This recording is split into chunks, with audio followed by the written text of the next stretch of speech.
One of the swimmers who came from Shanghai in the World Championships, and with very little turnaround, competing this week in Palo Alto. She has the second fastest time in the world this year, as Jessica Hardy in the 100 breast. 10 swimmers in the finals here in Palo Alto, and lane 1, Ellen Baumgartner from the Curlberg Swim Club. She was third in the NCAAs in the 100-yard breast, and lane 1 will be at the bottom of your picture in this structure. Haley Spencer swims at the University of Minnesota, NCAA champion in the 200-yard breaststroke. She's in lane 2. There is Jessica Hardy in lane 3, who's already competed in the 100 fly here.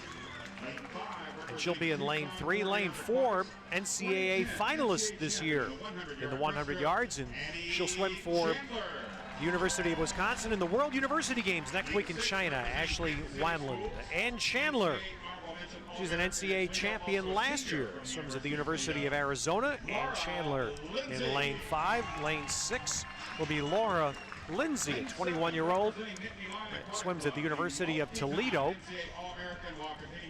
The real veteran of this field, 29-year-old Corey Clark, ended up as an SMU swimmer.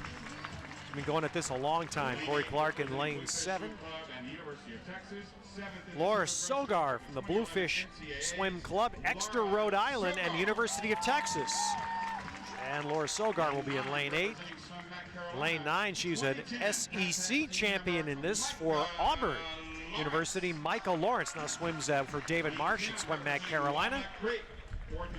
And in lane 10, what a performance she put on in the World Championships in Rome 2 years ago. Casey Carlson took third in this race, now swims at USC. But this is her home area, Walnut Creek, California, here in the Bay Area, her home. Well, Jessica Hardy certainly has the most speed in this race. He's talking about a two-time world champion, 07, and of course this year in 2011. Lane 3.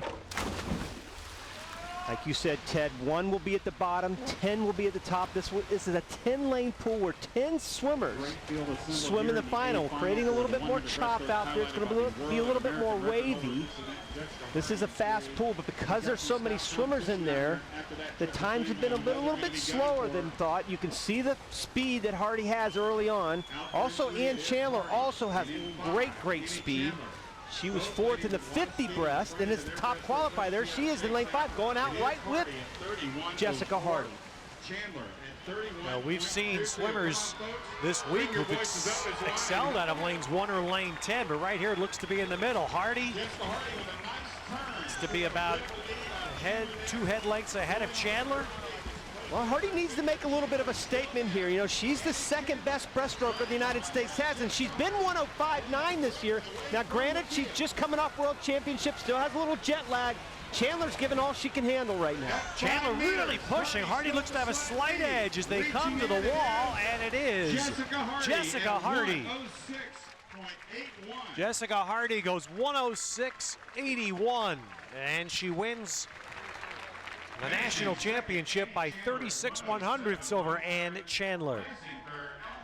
Well, she certainly used that great speed she had early on in the race, and it paid off. She was struggling a little bit the last 5 or 10 meters, and we've seen so much of this. You see that start, quickest off the blocks. She was quickest off the blocks in Shanghai in that 50 breast as well, and you could see that fin. We'll talk a lot more about that on the back of the block that's become standard in starts, but right there in lane 3, and then Chandler kind of staying right with her. She was only about a 1/10 of a second behind Hardy going out, and I think she kind of needed to do that if she was going to have a chance to pull off any kind of upset. And this is about halfway back. You can see Hardy right there to the right, kind of just making her move, and then really Chandler did a great job in staying with her all the way to the end.